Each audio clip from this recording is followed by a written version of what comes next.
안녕하세요. 결혼 5년 차 직장 다니는 평범한 여자입니다.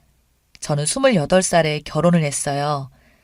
남편 놈이 하는 말이 시댁에서 지원을 빵빵하게 해준다고 집도 해올 수 있다면서 자기 일하는 지역으로 시집만 오라며 전업주부를 권하더군요. 저는 제 경력을 유지하고 싶었지만 그렇게 하지 않으면 남편이 직장을 어떻게 다니겠냐며 성화를 부려서 결국 시집 와서 전업주부가 되었습니다. 처음 2년 동안은 이런저런 일이 다 있었어요. 시댁은 생신상도 아니고 아무것도 없는 평일 낮에도 친구 초대했으니까 와서 한 상 차려봐라 같은 말도 안 되는 요구를 계속하셨고, 남편은 주말에도 집안일은 먼지 한 올만큼도 안 도와줬습니다. 그러면서 하는 말은 너는 전업주부니까 이 모든 일은 너의 일이고 나는 직장에서 일을 하고 돈을 벌고 있으니 집안일은 전부 다 네 일이다 였어요. 시댁에서 자꾸 부르는 게 힘들다고 해도 뭐 하나 해결해 주는 건 없으면서 일이 많은 날에는 남편한테 쓰레기만 비워주면 안 되냐, 빨래통에 빨래만 넣어주면 안 되냐 할 때마다 저에게 게으르다는 소리와 함께 막말을 내뱉더군요. 싸우게 되는 날이면 여기는 내 집이니까 나가라는 말이 태반이었고, 처음에는 그 말에 말문이 막혔는데 그래도 결혼한 거 잘 살아보려고 그러다가 나중에는 저도 도저히 못 참아서 할 말 좀 했더니 싸우다가 손도 올라가더군요. 얼마나 속상했는지 하루 종일 이불을 뒤집어 쓰고 울고불고 했어요. 그렇게 다투는 일이 잦아지니 작정을 했는지 딴 여자도 만나더라고요. 그런 사람인 줄 몰랐어요. 흔한 인터넷 속에 나오는 막장 남편 짓은 다 한 것 같아요. 제가 하도 그렇게 눈물바람을 하며 사니 친정에서는 부모님이 은퇴 후 연금 생활하고 계셨는데 집을 팔고 저희 사는 지역에 집을 얻어서 이사를 오기까지 하셨습니다. 그 당시에는 그냥 오셨다고 말씀을 하셨는데 나중에 알고 보니 딸 걱정이 이사까지 하신 거였죠. 나중에 알았어요. 결혼 1년 반 이후에는 그냥 도망을 칠까 이혼을 할까 너무 힘들었는데 그렇게 생각하니 또 너무 억울했습니다. 내 인생은 다 망가졌는데 남편 놈은 그냥 나한테 돈만 조금 주면 그렇게 끝나는 일이었으니까요. 저는 우선 전업주부가 어쩌고 하는 소리에서 벗어나려고 일부러 일을 구했어요. 우연히 알게 되었는데 대학 때 같은 동아리였던 언니가 전에 일하던 곳이랑 비슷한 업종에서 일을 하고 있더라고요. 몇 년 만에 보는 거였지만 상황이 상황인지라 얼굴에 철판 깔고 나 좀 도와달라 사정을 했습니다. 제가 너무 물불 안 가리고 하겠다고 하니 언니가 자료 챙겨주고 자리가 있으니 한번 보겠다 해주더라고요. 그렇게 들어간 게 이 직장이었어요. 처음에는 거의 시간제 비슷하게 취직이 되었죠. 월급은 전에 벌던 거에 비하면 적었지만 전업주부 소리에 안 듣는 것만으로도 너무 행복해서 엄청 열심히 했고 언니한테 너무 고마워서라도 최선을 다했습니다. 그렇게 다니고 있다가 회사에서 한 분이 그만두셔서 그대로 위로 직급이 하나씩 당겨지며 자리가 나서 정직원이 되었습니다. 그 과정에서 남편 놈은 난리를 치더군요. 뭔 쥐꼬리만큼 벌어오는 게 그게 무슨 돈을 버는 거야? 집에 있으니까 심심해서 밖으로 나도는 거지? 이러면서 일하는 것을 무시하더니 일하게 되면서 집안일 반반 부담하게 되고 식사도 각자 챙겨 먹는 날이 생기다 보니까 참다 못한 그놈은 본인 성질을 못 이겨서 거기 그만 안 두면 가만 안 두겠다며 협박을 시작하더군요. 저놈이 저런 식으로 나오고 밑바닥까지 보이니까 정이 뚝 떨어진 거죠. 그놈은 제가 말을 안 듣고 일을 열심히 다니니까 위협한답시고 손까지 올리더군요. 그게 일한 지 한 달 반쯤 되던 때네요. 이렇게 살다가 죽겠구나 하면서도 죽기 아니면 까무러치기라고 배짱을 부렸어요. 전업주부를 가장한 노예로 사느니 차라리 이게 더 행복하고 나아 보이는 삶이었으니까요. 특히 발작하는 남편의 모습에 소름이 끼쳤습니다. 그 후로 남편은 다시 집에 들어오기는 했는데 그때부터는 제 눈치를 보기 시작했죠. 저는 이제 제가 하기 싫은 거나 믿지 않은 거 절대 안 하기로 마음을 굳게 먹어서 남편의 밥, 빨래, 청소 일절 안 하고 제 것만 했어요. 맞벌이니까요. 생활비도 반반하자고 했고요. 남편에게도 냉랭하게 대하고 아예 무시했죠. 저희 집 구할 때 아이 생기면 주려고 방 한 칸에는 잡동사니 모아놓은 방으로 쓰고 있었는데 거기서 남편 짐, 남편 옷 다 밖에다 내놓고 제 방으로 만들었어요. 이제는 내 월급도 받으니까 조금씩 모아서 자취방을 꾸미는 기분을 내면서 가구도 드리고요. 그렇게 반년이 넘어가니까 남편이 언제까지 이렇게 살 거냐며 저에게 빌기 시작하더라고요. 저는 분이 풀리는 것 봐서 그때 결정을 하겠다고 하고 남편을 꼭 쥐고 지금까지 유지하고 있어요. 그렇게 2년을 넘게 지내면서 아직도 그놈은 잘하겠다 빌거나 이혼하자 빌고 있지만 저는 절대 안 해줘요. 누구 좋으라고 이혼을 해요? 그놈이 소송 걸려고 해도 제가 유책한 것도 아니고 집안일은 지가 안 하고 있는 거고 저는 제 것은 하니까요. 제 방에 있는 게 이혼 사유는 안 될 테고 그놈이 바람을 피우면서 업소 다니면서 멍청한 짓을 자주 해서 폰은 숨기는데 PC 카톡을 보낸 건 지우지도 않고 블랙박스를 숨기지만 여자랑 모텔에 간 건 카드로 긋는 허술한 놈이에요. 제가 그런 증거 다 모아서 가지고 있죠. 저는 이제 남편에게 화도 내지 않습니다. 그냥 제 생활을 즐겨요. 마음껏 회사에서 일하고 동료들이랑 회식하고 놀러 다니고 일찍 온 날은 혼자 맛있는 걸 먹기도 했고 조깅도 꾸준히 하고요. 회사에서 저는 아무런 문제 없는 밝고 씩씩한 사람입니다. 원래 잘해주고 싶은 사람한테는 한없이 잘하거든요. 남편 놈은 사람을 아주 잘못 건드린 거죠. 살면서 단 한 번도 독하다는 소리 들어본 적 없는 저를 이 구역에 미친 여자로 만들었으니까요. 남편은 물론 저 잘 사는 걸 그냥 두고 보고 있진 않죠. 근데 그 찌질한 놈이 제일 먼저 한 일은 그 잘난 시댁에 이르는 거였죠. 시부모님이 오면 제가 깨갱할 줄 알았던 거예요. 저요? 시부모님이 오셨을 때 얼굴 한번 안 찡그리고 대신 할 말은 다 했습니다. 참아왔던 말 다 했죠. 지금까지 남편이 무슨 짓을 해도 참았다. 근데 이건 도가 지나치다. 딴 여자랑 바람 피우고 외박하고 그것도 모자라서 유흥업소까지 가는 그런 사람이다. 그 말로 시작을 했더니 남자가 뭐 그런 정도는 실수할 수 있지 그런 이유로 각방을 쓰는 게 말이나 되냐. 부부는 칼로 물베기라고 하시길래 기분은 몹시 나빴지만 웃는 얼굴 일부러 유지하며 조목조목 말씀을 드렸더니 듣고 계시던 시부모가 뒷목을 잡고 쓰러지시더라고요. 그 모습을 보다가 돌아왔어요. 이 또한 웃기더군요. 이제 남편이 안 무서우니까 그 시부모도 그냥 이빨 빠진 호랑이처럼 보이는 거예요. 그 이후로도 저는 밥 해먹고 남편 투명인간 취급하니 집안의 그릇을 깨부수고 별쇼를 다 하더라고요. 그럴 때면 저는 그냥 조용히 방에 들어가 문을 잠그고 음악을 듣거나 친정으로 놀러가 버렸습니다. 전에는 한 번 문까지 부순다고 난리를 치는 통에 부수고 쓰레기장을 만들면 남편만 손해니까요. 단 하나 친정에서는 제가 이러는 줄 모릅니다. 부모님은 저를 잘 키워주신 분들이고 마음이 약한 분들이라 이런 심려 끼쳐드리기 싫었어요. 부모님 잘못이 아니니까요. 그래서 친정 갈 때 싸웠냐고 물어보면 진실과 거짓을 조금씩 섞어서 싸운 것은 맞는데 잘 화해하려면 둘이 시간이 필요해서 잠시 왔어. 여기서 쉬면서 잘 화해하려면 어떻게 하는지 고민 좀 해볼게. 이런 식으로 서로 슬기롭게 싸우는 척을 하고 있었습니다. 부모님은 옛날부터 제가 하는 일이라면 다 믿어주시는 분들이었기에 별말이 없었죠. 제가 이렇게 복수를 하는 와중에 여러 번의 이혼 소리가 나왔지만 딱 한 번 진짜 웃긴 일이 있었습니다. 남편 놈이 어디서 여자를 또 만들어 왔는데 이번에는 숨기지도 않고 데려와서는 나 얘 진짜 좋아해 이러면서 울고불고 질질 짜면서 이혼을 해달라고 말하더군요.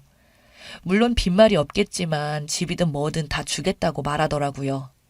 사실 재산 다 받고 입 싹 닫고 결혼 접을까 생각도 해봤었는데 제가 괴롭게 산 시간들이 아깝고 아직 복수의 복자도 시작을 못한 기분이 들어서 못해주겠더라고요.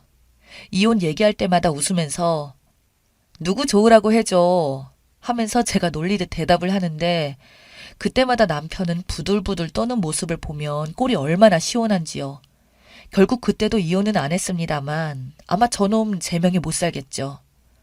이혼 소송을 건다거나 저를 진짜 괴롭힐 수도 있겠다 할 수도 있지만 저는 저 하나 지킬 만큼 충분히 강해졌고 앞으로도 이런 생활을 만끽하려 합니다. 이 결혼 유지하면서 바람 피우겠다고 하면서 저렇게 바람 피우고 지내다가 나중에 나이 들어서 시부모님 돌아가서 안 계시고 제 몸 하나 간수하기 힘들어질 때쯤에 그때 열심히 모아두신 부모님 재산과 남편 재산까지 합쳐서 그냥 반띵하고 헤어지죠. 증거는 차고 넘치니까. 이렇게 수년간 증거를 계속 모으다 보면 반띵이야 그때 가서는 어마어마하게 뜯어낼 수 있을 거다. 이런 긍정적인 생각으로 평생 복수하며 지내려 해요. 몇몇 분들은 이런 것조차 저에게 손해다. 이런 시간에 헤어지고 지금 재산을 받아 나가서 다른 남자 만나 살아라 하실 수 있겠지만 너무 심하게 정신적으로 타격을 받아서인지 저는 이 사람과 헤어져도 다른 남자 만날 생각이 없어요. 결혼은 다시 하지 않으려고요. 한 번 한 결혼 끝까지 가야죠. 사람 하나 잘못 건드리면 어떻게 되는지 눈에서 피눈물 날 때까지 괴롭혀 보려고 합니다. 앞으로 더 소식이 있으면 해보도록 할게요. 후기 글입니다. 순간의 감정으로 정말 욱하고 화내고 그래서 글을 적어 내려갔는데 많은 분들께서 소름이 끼친다고 자기 인생 찾아라 등등 말씀들을 적어주셨더라고요. 근데 저 그렇게 할 마음이었습니다. 행복하지 못하더라도 그 사람 행복한 것은 도저히 못 보겠다는 그런 마음이었으니까요. 근데 생각을 해보니까 부모님께 정말 죄송스럽더라고요. 아무튼 이런저런 이유로 몇 달을 그렇게 살다가 극에 달한 남편과 협상을 시도했습니다. 가진 거 다 줄 테니까 이혼해달라고 했지. 그러면 거기다가 상간녀 소송해서 그년한테 돈 좀 받아야겠다. 라고 했더니 그럴 거면 자기도 다 줄 수가 없다고 합니다. 하지만 저는 하려면 하고 말라면 말고 어차피 애타는 건 너니까 네가 알아서 해라 했더니 부모님을 어떻게 구워 삶았는지 시댁 부모님께서 2천을 가지고 와서 가진 증거 전부에 2천을 얹어서 주겠다 하더군요. 남자들은 다 그런 건지 아니면 이 남편이 그런 건지 여자의 눈이 돌아가면 아무것도 안 보이나 봐요. 그렇게만 받고 그냥 순순히 이혼해주고 말았네요. 저도 솔직히 질질 끌면서 소송 걸리는 거 딱 질색이고 이미 마음먹은 김에 이 사람 얼굴 보는 것도 역겹겠더라고요. 조언해 주신 대로 받을 수 있는 거 최대한 받아서 나왔다고 생각을 합니다. 근데 이혼한 지 한 달도 안 돼서 밤에 자냐고 문자가 왔길래 오늘도 술 먹었나 잡소리를 하려는 건가 했더니 자신은 너무 반성하고 있다면서 다시 우리 잘해볼 수 없냐고 헛소리를 하더군요. 흔하고 뻔한 말이었죠. 그렇게 대단히 잘난 사람도 아닌데 전 재산 다 털어주고 거기다가 시부모님 돈까지 해줬으니까 개털털이일 텐데 누가 좋아하겠어요. 한순간에 돌아가지고 그 여자 잡으려고 쇼를 한 모양인데 제가 상간녀 같았어도 다 주고 몸만 나온다고 그러면 꺼지라고 합니다. 대단하게 잘생기거나 능력이 좋으면 모를까 답도 없어요 그 양반은. 이런 이야기들의 마지막은 대부분이 다 똑같다는데 왜 같은 오류를 반복하면서 자기는 다를 거라고 생각을 하는지 진심으로 모르겠습니다. 아무튼 딴소리하기 전에 집이고 뭐고 다 팔고 그 지역을 뜨게 되어서 마음은 편하네요. 이제 전화번호도 바꿔야겠어요. 밤마다 찌질한 소리를 떠들어댈 것 같고 그나마 여러분들 덕에 제 삶의 질이 바뀌었어요. 지금은 나 혼자 쓰기에는 충분한 돈과 저를 믿고 다독여주시는 부모님이 계셔서 하루하루가 행복합니다. 생각해보면 진정한 복수는 이거였네요. 나 혼자 잘 살고 행복해지기. 그 사람이 내 소식을 듣건 말건 그게 중요한 게 아니라 나 스스로 만족한 삶을 사는 것이죠. 전 남편 놈 생각하면 기분도 좋고 하루하루가 행복한 날들입니다.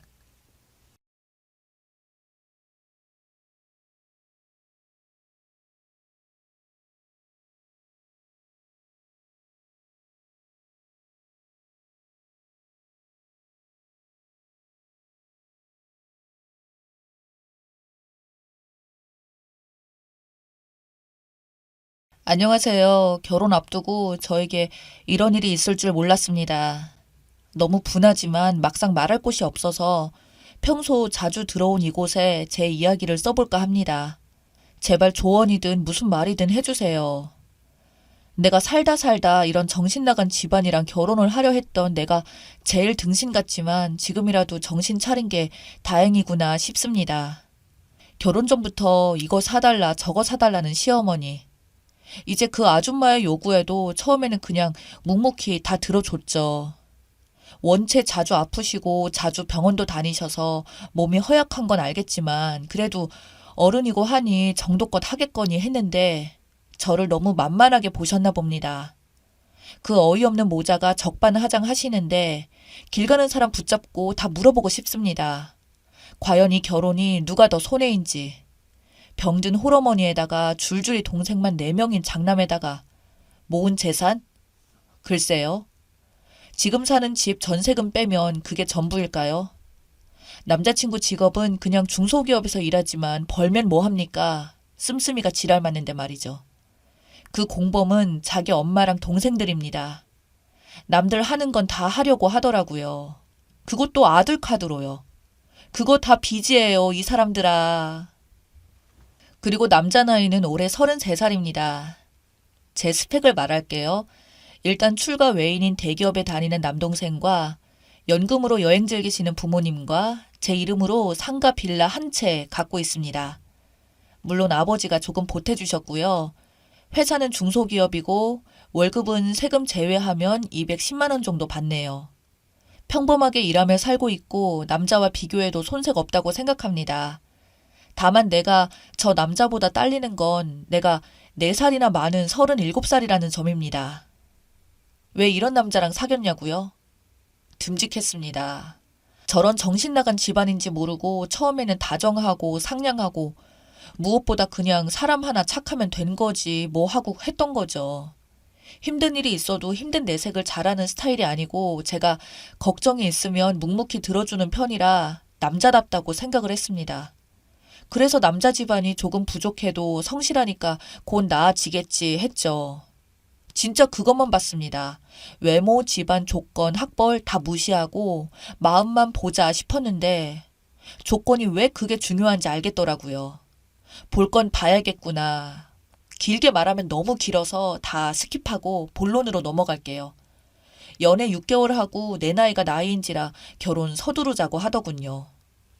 그때 왜 그렇게 서두르나 했더니 지금 생각해보면 서두르는 시점이 저에게 빌라가 있다는 걸 알고 난 뒤부터였습니다. 그 빌라는 제가 어릴 때 안 먹고 안 쓰고 모은 돈으로 산 거고 그래서 저한테는 그게 전 재산입니다. 일종의 자랑거리이기도 하죠. 물론 꼭 남자 쪽에서 집을 해올 필요는 없죠. 서로의 능력에 맞게 분수에 넘치지 않게 하면 된다고 생각하고 있었어요. 더하지도 말고 덜하지도 말고. 근데 그 코딱지만한 28평의 빌라가 그리도 탐이 나셨습니까? 오늘 만나서 집 이야기를 하다가 어이없는 이야기를 들었네요. 왜 그 빌라를 처분해서 자기들 집 사는데 못 보태냐고 물어보네요. 이게 무슨 경우입니까? 너무 황당했습니다. 우리 둘의 결혼에 왜 가족들 생계까지 신경 써야 하며 제 결혼을 위해 준비했던 빌라를 팔면 어떻겠냐는 이야기를 저렇게 당연하게 하는지 기가 차더라고요. 그래서 그건 좀 아닌 것 같다. 난 처음부터 말하지 않았냐. 난 직장 생활도 계속 할 거고 무엇보다 우리 부모님도 내가 결혼하면 분가한다 생각하신다. 나도 그게 편하다. 어머니를 모시고 살면 아무래도 내 생활이 눈치 보인다고 하니까 그 남자 말이 자기 엄마는 다르다네요. 그런 말은 누구나 다 합니다. 세상 모든 엄마들은 다 착하고 인자하죠. 그건 1차원적인 시각에서 볼 때만요. 저는 생각지도 못한 이야기인데 말이죠. 생각해보면 이전부터 자기 가족은 엄청 챙기는 남자였어요. 아무리 좋아도 시어머니는 시어머니인데 제가 편하겠습니까? 가뜩이나 허리 안 좋으신 분한테 어떻게 제가 집안 살림을 맡기겠어요. 그럼 당연히 시작부터 제가 살림하며 살아야 하는데 그렇게 살고 싶지는 않았습니다. 그랬더니 그런 분가를 하는 대신에 자기 집 근처에 집을 구하자는 거예요. 물론 제 빌라를 처분해서요. 티격태격하는 와중에 그 남자의 변하지 않은 굳건한 주장은 제 빌라를 처분해서 나눠 갖는 거더라고요. 너무 이기적인 사람이란 생각이 들어서 오만정이 다 떨어지더라고요. 정색을 하는 저를 이해 못한다는 표정. 그걸 당연하게 생각한 게 더 괘씸합니다. 오히려 저를 효심은 기대할 수 없는 싸가지 없는 며느리 정도로 생각하더라고요. 그 아줌마도 더 황당합니다. 내 월급날은 어찌하시고는 물론 그놈한테 물어보고 대답해 줬겠지만요. 고기가 먹고 싶다는 둥, 회가 먹고 싶다는 둥. 정 드시고 싶으시면 아드님한테 사달라고 하시면 될 터인데 왜 자꾸 저한테 그런 말씀을 하시나요? 그 집 아드님도 우리 집에 먹을 거 하나 사온 적이 없는데요. 말끝마다 제 나이 가지고 뭐라고 하시는데 아드님이 착하셔서 나이 많은 나랑 결혼한다고요. 그닥 아드님은 적은 나이는 아니신데 자꾸 나이 얘기 하시나요? 저는 나이 많지만 돈이라도 많거든요. 적은 나이 아닌 아드님은 집할 돈도 없잖아요. 드라마에서 잘난 아들 내세우는 것은 봤어도 연하 아들 앞세워 장사하시는 분은 처음 보네요. 남자친구는 자기 엄마를 설득해보겠다고 기회를 달라고 하는데 사람은 고쳐 쓰는 게 아니죠. 고쳐지겠어요? 60평생을 저리 사셨는데 그렇게 착한 아들 좋은 손자리 들어오면 장가 보내시고요. 나는 그냥 노처녀로 살랍니다. 결혼도 서두를 생각도 없었고 고작 6개월 만나고 나이에 떠밀려서 갈 생각은 더더욱 없었는데 그 빌라가 그리 탐나셨어요. 무슨 거짓 신보입니까? 그리고 막내 아가씨 잘 보시죠. 나 만날 때마다 판 이야기 자주 하시던데 꼭 좀 보세요. 이거 너한테 하는 말이니까. 나이가 27을 드셨으면 어느 정도 정신 차리고 살아야 하는 거 아닙니까? 너네 오빠 새벽부터 나가서 밤 9시에 퇴근해서 번 돈 네 유흥비로 보태라고 버는 거 아니거든. 그리고 내 옷장이랑 가방이 그리 탐나면 네가 제발 벌어서 살아. 나한테 좀 빌려달라고 하지 마. 내 물건 난 친한 친구하고도 같이 안 써. 너네 엄마 닮아서 거지 근성이 있는지 모르겠는데 예단비는 네 입에서 나오는 게 아니란다. 어디서 듣고 본 건 있어서. 언니는 예단비 얼마 생각하세요? 그걸 네가 왜 궁금해하니? 얼마 떨어질까 봐 사고 싶은 옷 사게? 정신 좀 차려라. 지방대학 나와서 취직이 안 된다고? 그럼 네 스펙을 쌓아서 공장이라도 취직해라. 그리고 며칠 전에 나한테 문자로 같이 살까 했더니 개념 없다고 하시는데 아주머니 데리고 안 살아주셔도 되세요. 데리고 살아달라고 한 적 없는데요. 너무 크게 착각하시네요. 자주 입원하는 병원의 간호사들이 아드님을 마음에 들어 하신다면서요. 그게 예비 신부 앞에서 웃으면서 할 소리인지 모르지만요. 네, 꼭 그분이랑 결혼시키시고 더 이상 우리 착한 부모님과 적으로 보지 마세요. 사람 좋아서 쓴소리 못하고 내 자식 귀하면 남의 자식 귀하게 여기셔서 하나 줄 거 2개 줬고 마냥 이쁘다고 했습니다. 당신 아들로 더 이상 부모님께 불효하기 싫어서 이 결혼 파토를 냅니다. 나이 많아서 정말 죄송하고요. 33살 아들이랑 오래오래 핏 빨아 드시면서 사세요. 다 쓰고 나니 속은 후련하네요. 내일부터 노처녀로 살아보렵니다. 당당하게 보란 듯이요. 후기입니다. 오래간만에 꿀잠을 잤습니다. 댓글 읽다가 잠들었는데 휴대폰을 보니 그 아주머니 문자가 왔네요.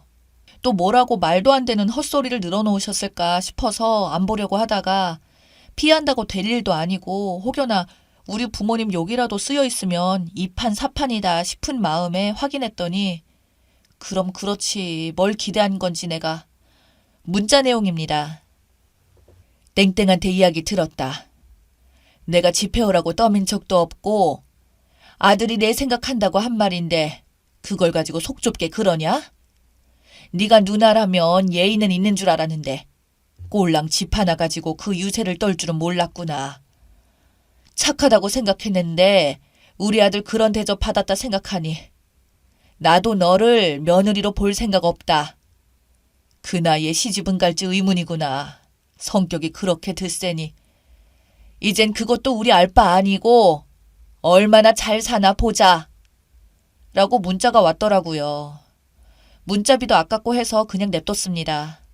저는 아쉬울 거 없는 입장인데 굳이 뭐하러 바쁘게 전화하고 손가락 아프게 문자를 할까요? 꼴랑 집 하나 가지고 있는 걸로 유세라고요? 그럼 아주머니는 33살 아드님 가지고 유세 안 떠셨나요? 그렇게 거지근성으로 사는 거 아니세요. 엄마는 자초지종 이야기를 다 듣더니 한동안 아무 말도 없다가 나쁜 사람은 아니겠지. 어렵다 보면 그럴 수 있는 거겠지. 끝낸 거 네가 후회 안 하면 된 거라고 하시지만 아니요. 아주머니가 정말 나쁘세요. 댁 아드님은 귀하고 37살 저는 똥밭에 굴러도 괜찮다고 생각하셨나요? 네, 노처녀도 밟으면 꿈틀거릴 줄 압니다. 어제 작은아버지랑 약주 한잔 하면서 들은 이야기인데 당신 집 둘째 아드님, 그러니까 전 남자친구 친동생이 32살인데요. 저의 작은아버지 회사에 취직 자리 알아봐 달라고 해서 정말 스펙도 경력도 없지만 자립할 수 있게 도움 드렸었죠. 그것도 남자친구가 정말 애걸복걸 부탁을 해서 작은아빠한테 염치불구하고 부탁했죠. 근데 한 달도 다 못 채우고 그만두면서 집안 사정이 어렵다며 가불에 간 80만 원은 돌려주셔야 하는 거 아닌가요? 그 이야기를 어제 들었네요. 그리고 지금 둘째 동생은 지방에서 일하는 걸로 알고 있어요. 그만둔 이유는 일이 적성에 안 맞다고 해서 그만둔 걸로 알고 있죠. 가불까지 해놓고 말도 없이 안 나온 건 무슨 경우인지. 소개를 받고 회사를 들어갔으면 제대로 마무리하고 나와야 하는 거 아닌가요? 너무 경우가 없어서 할 말이 없습니다. 그마저도 무슨 핑계를 할지 눈에 선한데 어차피 다 깨진 마당에 저희도 받아야 할 돈 있으면 다 받고 정산 확실히 해야겠습니다. 작은아빠는 그냥 그런 놈 없던 놈이라 치지 뭐 하는데 우리 가족들 왜 그렇게 다 호구죠? 받아야죠. 어떻게든 증빙자료 떼고 내용 증명 떼어서 받을 겁니다. 이봐요 아줌마. 저 착한 줄 알았는데 이렇게 속물인 줄 몰랐죠.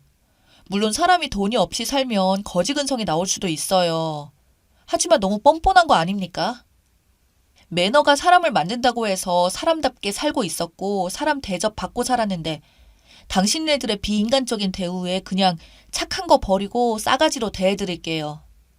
그리고 제발 나한테 연락 좀 하지 말고 너 그동안에 서로의 정을 봐서 매몰차게는 안 했다만 이런 식으로 너네 어머니까지 앞세워 문자 오게 한다면 정신적 피해 보상까지 다 해서 물질적으로 너네 집에 들어간다. 그러니까 적당히 해. 판을 좋아한다고 했으니 분명히 글을 보겠지? 그래, 바로 네 이야기야. 그리고 고맙다. 지옥에서 나오게 해줘서. 제 결정에 같이 욕해주고 응원해주신 여러분 정말 모두 감사드립니다. 베스트 댓글입니다. 너무 동감돼서 노근하네요. 거지근성은 어쩔 수 없는 듯. 겨우 아들 하나 있는 거 쓰레기인 줄 모르고 세상 천지 자기 아들이 최고라고 아들 팔아서 살림살이에 보태면서 없는 집이어서 문제가 아니라 개념이 없네요.